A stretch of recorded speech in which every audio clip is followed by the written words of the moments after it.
In Hackney, the disturbances began in the early evening. There are 16,000 police on standby in the capital tonight.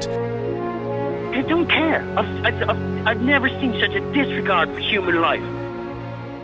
Quite a lot of the images we're likely to remember from the footage of the riots in the summer will be of young people out of control in the streets, walking off with looted property from shops, noisily confronting police and so on.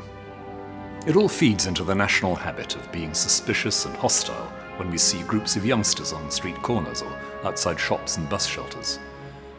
We walk a bit more quickly and hope we can pass without some sort of confrontation.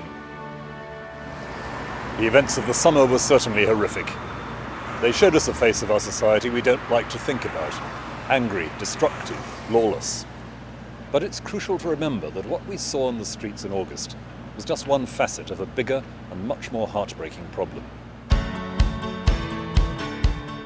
The youngsters out on the streets may have looked like a big crowd, but they are a minority of their generation. The minority whose way of dealing with their frustrations is by way of random destructiveness and irresponsibility. Most people of their own age strongly shared the general feeling of dismay at this behaviour. What do you think about what's happened? Seen some bad things.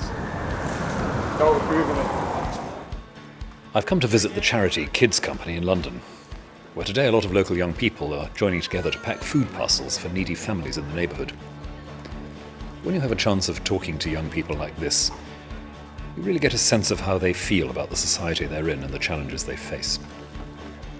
I think there is a lot of stereotypes that follow us around and everything, and sometimes it can be really frustrating. And if they see you wearing like a hoodie, they'll think, they're bad, they're gang members, And we're seen as the troublemakers that don't really want to do anything with ourselves, but in fact we really do. When you're coming up from a background full of people who try to push you, like peer pressure, going into violence and gangs and stuff like that, it's easier to get away to a place where it's nothing about crime. It's trying to make a better life for someone. So what we do see in the media is just a minority, and because of that minority, it actually spoils it for the majority. They need to see this for them to understand that us as young people, we're not all bad people. We can do things for people as well. I believe in if you're young and you're fit, go out there and work, find your own way in life kind of thing, because there's people out there worse off than us, you get me? And I just want to go into education, study, have a career and live a good life. We have to ask, what kind of society is it that lets down so many of its young people?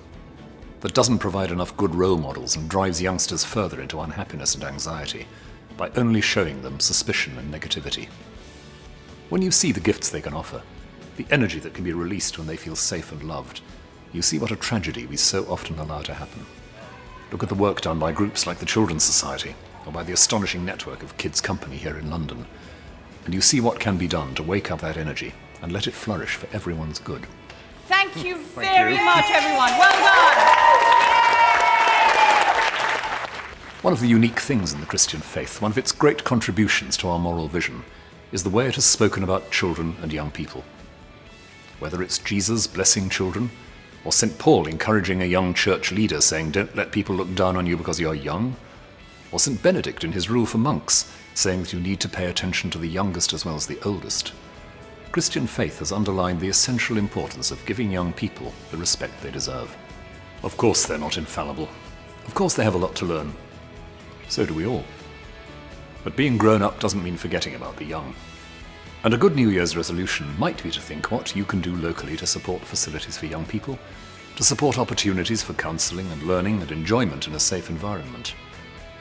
And above all, perhaps we should just be asking how we make friends with our younger fellow citizens, for the sake of our happiness as well as theirs.